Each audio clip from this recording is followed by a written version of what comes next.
Почитувани, економските мерки што ги спроведе владата предводена од Социјалдемократскиот сојуз на Македонија даваат резултати кои се потврдени со официјални податоци.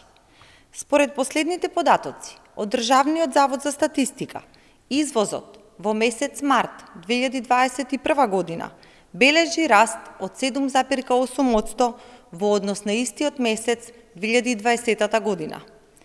Ова е потврда дека денес македонската економија е стабилна и динамична и се движи во вистински правец.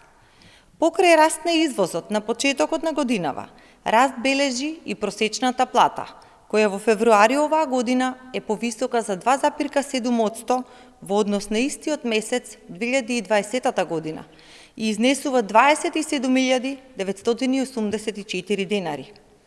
Владата, предводена од Социјалдемократскиот сојуз на Македонија и премиерот Зоран Заев, продолжува со реализација на мерки и политики кои ја помагаат домашната економија и отвараат нови можности.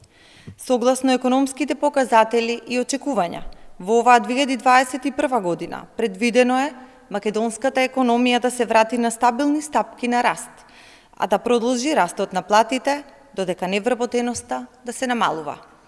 Како одговорна партија, остануваме посветени на градење силна, развојна и стабилна економија која нуди шанса за сите. Продолжуваме со грижа за работниците и за стопанството. Ви благодарам.